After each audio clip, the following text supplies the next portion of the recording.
providing resources and comfort to caregivers. This is Caregiver Crossing. Hi, everybody. Good morning and happy National Radio Day. Woo! Oh, yeah. There's a lot of partying going on here. You're listening to Caregiver Crossing. That is right. And I hope that you are doing something wonderful this lovely Sunday morning. I'm Terry Stacy. If this is your first time joining us, Caregiver Crossing is a show brought to you by Joy's House, presented in partnership with Cardon and Associates. Thank you all so much for being here. This show is created for family caregivers and the people who love them. You will absorb like a little sponge all the information that we're able to give to you today. We are here every Sunday morning to talk about the joys and the pains, the highs and the lows of caregiving. As I said, hello and welcome. I'm Terry Stacy. And I'm Tina McIntosh. Ooh. And I am Candace Hattabaugh, and we're glad that you're joining us this morning. If this is your first time joining us, welcome. And if you want to hear past episodes of the show, you can find those at caregivercrossingradio.org. And be sure to like and follow us on Facebook. This is going to be the best place to keep up to date with us in between shows. And this is where we announce all the fun things going on with Caregiver Crossing and with Joy's House.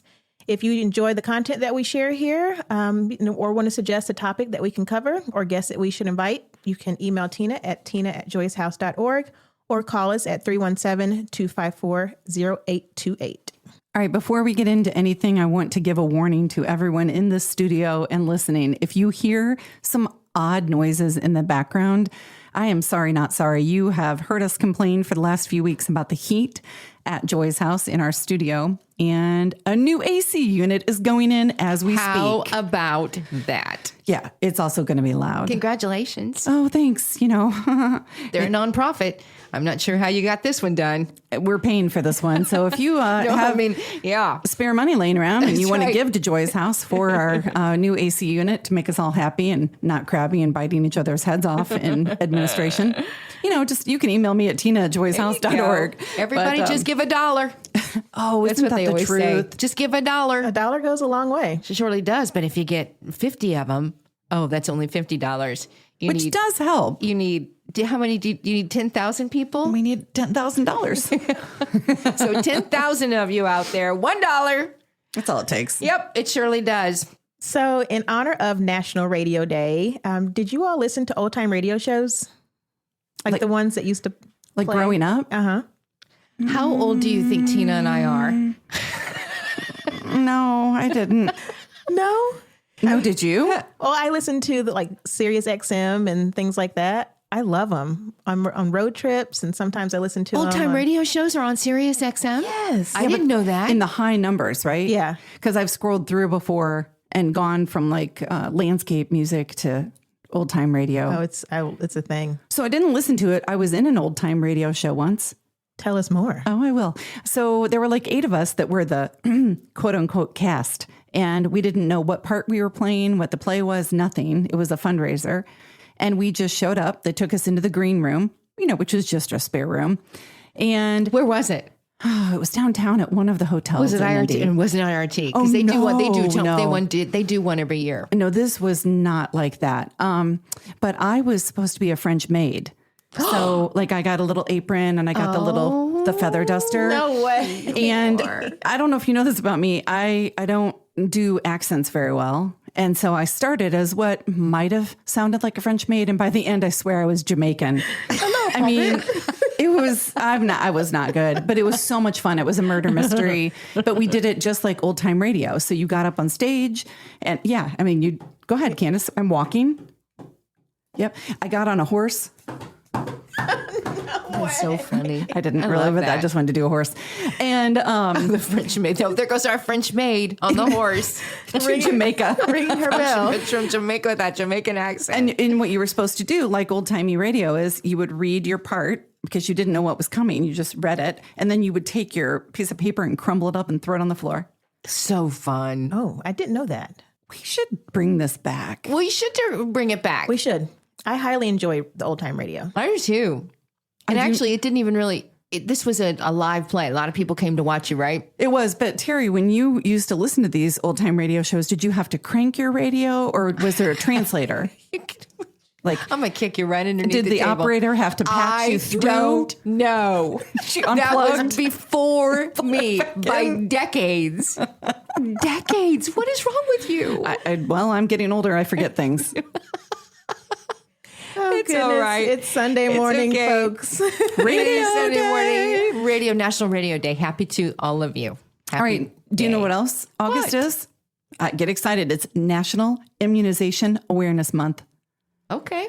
Are you current on all of your Because it's immunizations? back to school time. It is. But I'm assuming that we're all up to date on our vaccines, right? I mean, I'm not getting a polio vaccine or anything like that nowadays. No, but I am due for shingles and I'm scared. Well, I heard it's painful. You haven't done it? No, Terry, I haven't. You guys can do it together no. here at Joy's house On air? on You know, air. I had chickenpox, so it's inside of me, just waiting to get out, right? too. Isn't that what they say? Haven't we all had chickenpox? If you had chickenpox, you are just primed and ready for shingles. Did you ever go to a chickenpox party? Absolutely. Now, see, that's how old That's we are. living. Now that's how old we are. Look at you laughing. Do you know what that thanks to means, us, you know Candace? what? You don't get chickenpox anymore thanks to us because Why didn't we do COVID parties? We stopped it in its tracks with our parties. so is this where everyone like brought their unchickenpoxed child to? Yeah, because the there house? wasn't a vaccine, and you like just you're- get it done and out of the way. I still have look right in the middle of my forehead. I still have a little chickenpox pox mark? scar. Yeah. Yeah. Candace, when you're asking these questions, I feel like you're saying something that you shouldn't be saying. Me too. I can see the hesitation in your lips. Anyway, but it is Immunization Month. It and is. it's important because why, It Candace? is. And Joy's House will be hosting 2 immunization clinics coming up here soon in September. So stay tuned for more information on that. It will be open to the public and it will be free of charge. Is that like? You just come here and you get your shot? Yeah, it'll be exactly like that. And we'll be giving out some goodies after you've had your shot and filled out a very short survey. We'll give you kind of like a door prize and we'll feed you that night. Oh, no. I just read further. It says planning to offer COVID, flu, RSV, the first RSV. step of the shingles. She wasn't kidding. I'm Yeah. done with this page. You're ready. Just throw it away. And I throw it on the floor. RSV is a thing. I've been seeing the television commercials with the public service announcements about RSV, which I had not heard about until last year. Is that the About same as the whooping The cough? kids getting it. No, this is in your lungs. Again, it's something, it's probably been around a while, but last year was the first time we heard about it with kids and the elderly. It's not just kids who get whooping cough and RSV. You know, sometimes Yeah. we think it is. But I do want, before we have to take a break here, I want to remind everyone it is time to nominate the deserving caregiver in your life. And that might be you. You can nominate yourself. We at Joy's House and here at Caregiver Crossing are hosting the Deserving Caregiver Awards with nominations open now through the end of September. We're going to choose 4 winners. We're going to announce them in November in celebration of National Caregivers Month. And possible prizes will include things like massages, dinner on us, fully prepped meals, and the chance to join us right here on Caregiver Crossing. So much more. Send your nominations to me at tina@joyshouse.org. We're going to have to take a break. Stick around. We will be right back. You're listening to Caregiver Crossing, a show designed for family caregivers and the people who love them. Caregiver Crossing is brought to you by Joy's House in partnership with Cardon and Associates. Visit cardon.us for more information and to find a community near you. Stay put. We'll be right back with more Caregiver Crossing after the break.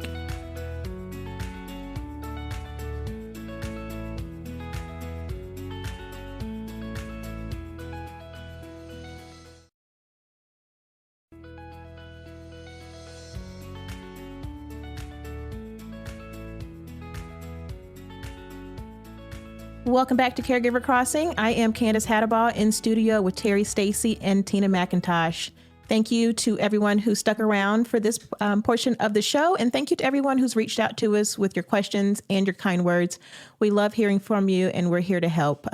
Just as a reminder, you can send your questions to tina@joyshouse.org. That's me. That's her.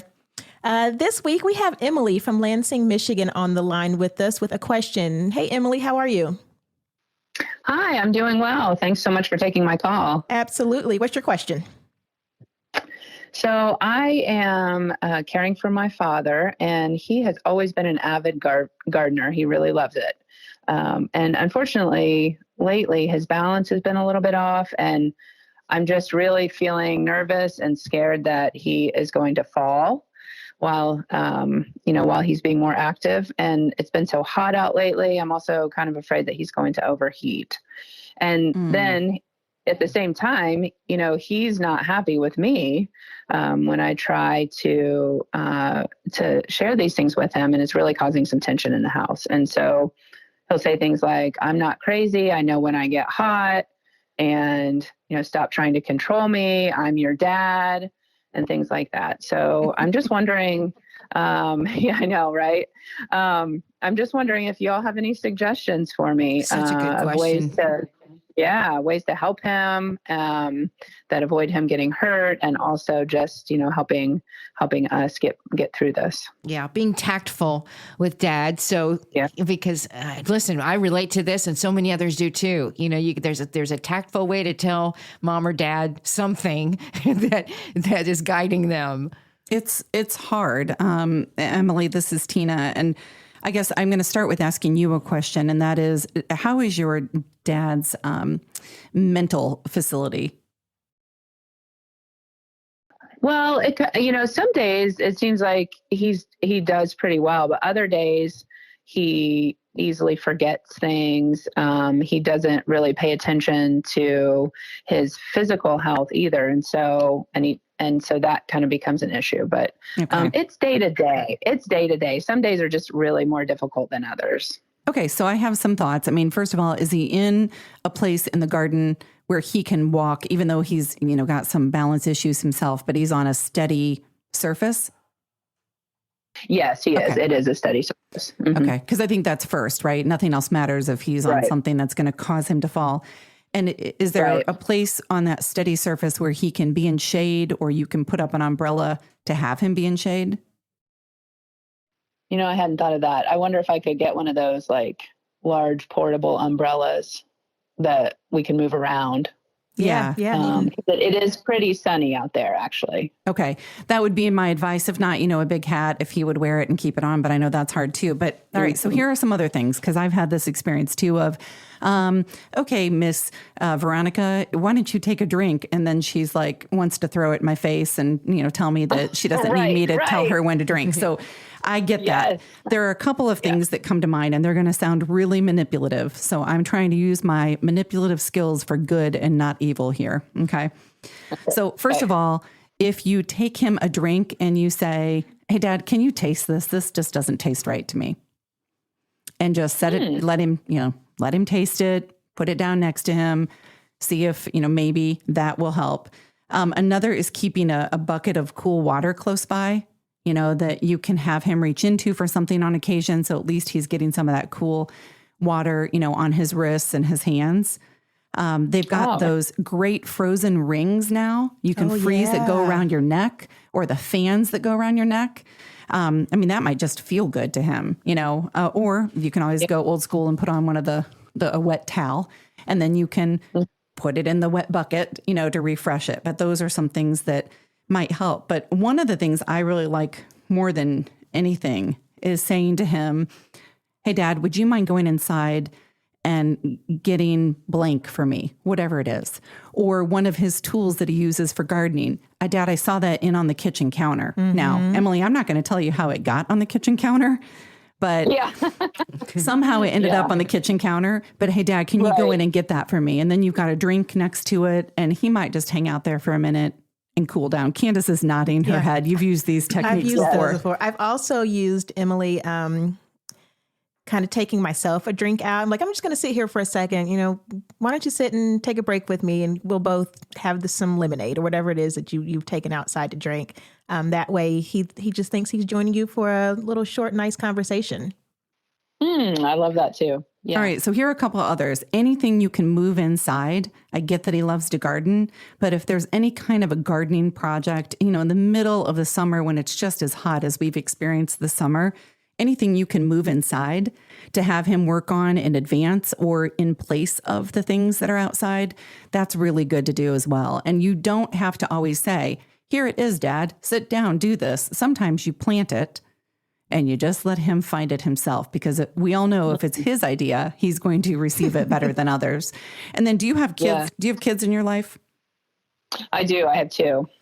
So I think one of the best things is if the kids are with you saying like, Dad, can you please show, Billy, I don't know, that's your kid's name now. If, Dad, can you please, can you go get Billy to sit down for a minute? Or Dad, can you get Billy to put this around his neck?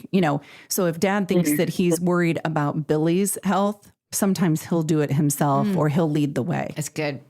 That is good. They do sound manipulative when I say it out loud, but You've got good skills. I know. You do have good skills. I got those from my dad. Ooh. Thanks, Dan. But I mean, truly, that's what it is, right? Is you're trying to manipulate him into doing something that's good for him. None of this is with poor intent. This is all for his health. And you got to keep your relationship strong too. And we know that bossing our parents around doesn't go well for anybody. So does this help you, Emily? Oh, yes, so much. I really like all of those suggestions. Those are great ideas. Good. Terry, anything you've experienced? Listen, I'm not good at it. You're I've taking had to notes? learn. Yeah, I'm taking notes because it's really the truth. You try to find that way to be tactful because you know that could just cause a whole nother problem if you don't say the right things to your parents that have, been there as your protector for so many years and the big, strong one it's hard. It's hard, especially I think for dads. I think it is too. And then I also think, and it depends on the personalities involved, I know, but for me, what I found helps a lot is to just stop and like get rid of all the angst. Yeah.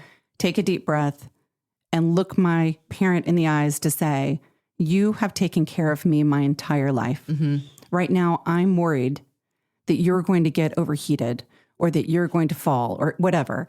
And I know that's hard for you to hear, but if you can't do it for yourself, can you do it for me? I don't want to argue. I just want to enjoy. And so I would enjoy this time if you would drink this water before we go outside or whatever it is. And sometimes, Emily, I think we're surprised at the response when we stop. We don't go in looking for an argument. We just take a breath and we have an honest conversation. Right. And if he kicks you out, call us back. Let us know that didn't work and we'll switch our strategy. It's not going to work every time. None of these. That's it. I think that's the other piece of advice I would give is that none of these things are going to work every time. I don't care if it's the same people and it's an hour later, something might work that didn't that morning, or it might not work. And so, I hope this has been helpful to you and appreciate you reaching out to us here on Caregiver Crossing. Yeah, it has. Thank you so much. Thank you, Emily. And give us a call or shoot us another email if you have any other questions. Okay, I will. Thank you. Thank you. All right. Have a good day. You too. Again, just so you know, if you have a question for Tina or, you want to give us a call and with your question, and we would be glad to do that. Take your call and answer your question. 317-254-0828 is the number to call if you'd like to be a part of the show. Yeah. Or email me at tina@joyshouse.org, but know that the answers come from all of us here, not just me. So, Candace and Terry, thank you so much for everything that we all contribute to the show and for the good of others. So, You're very welcome. This is Caregiver Crossing. I'm Terry Stacy. Tina McIntosh is here. Yay! Hello. Candace had a ball. Also running. She's really running everything. Hey, I am here. She makes this work. And so thank you to Candace always for what you do for us here at Caregiver Crossing. Listen, guys, this is so exciting. In studio with us right now is Christina McGair. Everybody say hi, Christina. hi, Christina. Hello. Christina McGair is a single mom of a daughter living with exceptional needs and the author of the article Single Mamas Seen, recently published in Special Needs Living. We are so glad to have you here with us. Well, I'm happy to be here. Thank you so much. Thank you very, very much. Tell us about your daughter. Well, she's 11 now, and she's like the light of my life. She's my sunshine. She's my everything, my only child. She's as sweet as can be. She has a big heart like me, but she has her father's temper. And we're going through the preteen stage right now. Ooh. So yeah, it's been interesting, but she's great. Like, I keep her busy. She's in Special Olympics right now. And Oh, fantastic. In what category? What's her skill? well, she did track and field a couple of months ago. She actually got a bronze medal, and she got That's everything. Oh, and then she also got a sixth medal. what do you call that, ribbon. And then That's now awesome. she's in corn toss. So Oh, that's so fun. I try to keep her busy. Tell us her name. What's her name? Christiana. Christiana. We call her TT. Aww. That's what I call my sister. I can fly with TT. And what is it that qualifies your daughter as having, and I love exceptional needs. You know, we always hear special needs. Yeah. I love exceptional needs. So what qualifies her for having exceptional needs? Well, she's diagnosed with autism when she was 3.5. And it went from there. I'm not gonna lie, like when she was diagnosed, I cried a lot. And it wasn't for me like, oh my God, my life is going to be different. It was for her because I'm like, she has a harder road to go down, you know, with her, you know, her abilities. So, but she's great. Like she works hard in speech and OT and physical therapy. And she's great. Like she's determined and yeah. I want to take you back to that day because, you know, so many people are diagnosed with autism or like-minded diagnoses nowadays. Mm-hmm. Did you know there was a diagnosis? Like, did you have that feeling or you observed things that you were like, something is exceptional about this child? Yes, because actually I've been around autism like since my teenage years because I babysat some children that we didn't know they were on a spectrum at first, but they got later diagnosed and they were always my favorite kids. But I seen some of the same signs, like she wouldn't look at you when you spoke to her, and she lost her speech at 1.5 years. And so she had it and then she lost it? Yes. She just babbled and everything. And I'm like, something's not right. So I had her hearing checked. Hearing was fine. I had her eyes checked. Eyes are fine. So I'm like, oh, okay, I know what I need to do. So I called Riley and made that appointment. And the doctor said that she was like right there on the borderline. I'm just like, you know what? If giving her the diagnosis is what she needs to get the support she needs, and go ahead and do it. Go ahead. So with us is Christina McGair, and she's the mom of a daughter that we have been talking about, living with exceptional needs. She's also the author of an article called Single Mama's Scene, which has recently been published in Special Needs Living.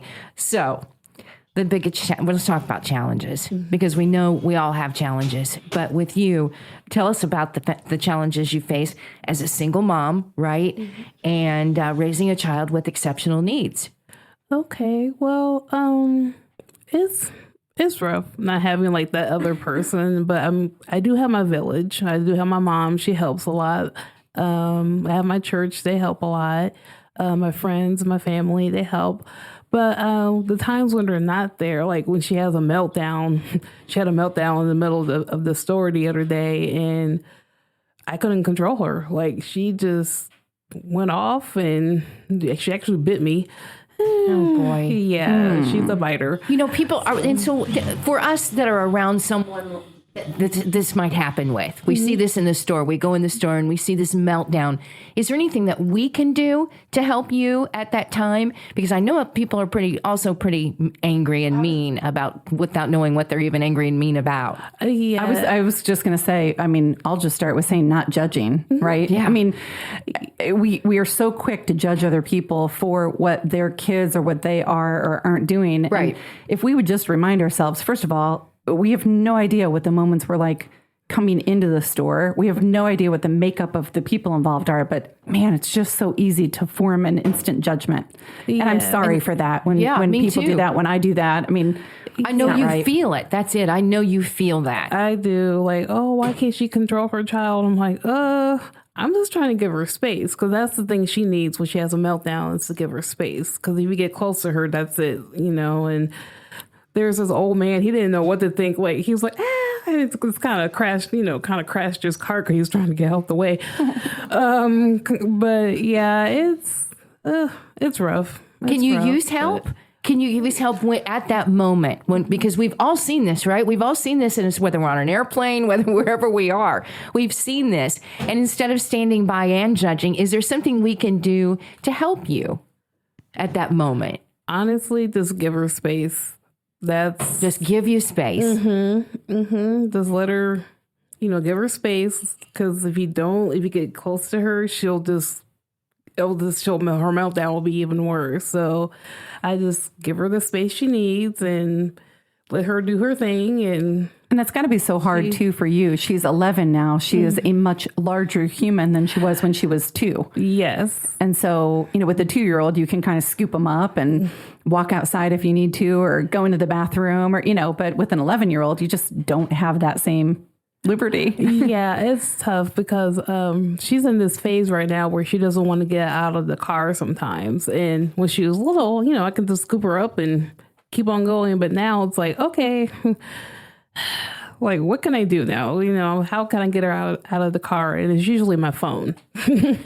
I know we have to take a break here, but Christina, you'll stick around with us, right, for the next segment? Okay, because I know we have more questions, and I definitely want to talk about your village and how they help out, because I think it's important for us to know, not just in the moment of that meltdown, but in a regular day, what is it that we can do to help? So stick around. We'll be right back. Thank you. You're listening to Caregiver Crossing, a show designed for family caregivers and the people who love them. Caregiver Crossing is brought to you as a service of Joy's House in partnership with Cardon and Associates. With locations in Broad Ripple and near the University of Indianapolis campus, Joy's House provides exceptional adult day services for individuals living with life-altering diagnoses and compassionate support for family caregivers throughout the community. At Joy's House, we believe that everyone deserves to live their best life, regardless of their abilities. Learn more about our adult day and caregiver support services by calling us at 317-254-0828 or by visiting joyshouse.org today. That web address again is joyshouse.org. Stick around. We'll be right back with more Caregiver Crossing right after this.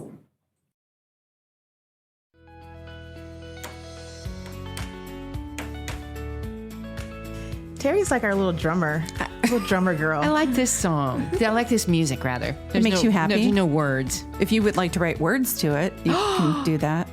Okay. Hi, everybody. We're back on Caregiver Crossing. This is Tina McIntosh in studio with my people. I got Candace Hattabaugh to my right. Yep. Woo. And Terry Stacy to my left. Yep. Straight in front of me, I've got our guest, Christina McGair. And she is a single mother of a daughter living with exceptional needs and the author of the article, Single Mama's Scene. If you haven't read it, she has a great writing style. Recently, she published this article in Special Needs Living, and we're here talking about her life with her daughter. So thanks for sticking around. Thank you for having me. And thanks for putting up with the banging in the background that we have. But, we've been complaining about heat in studio here at Joy's House.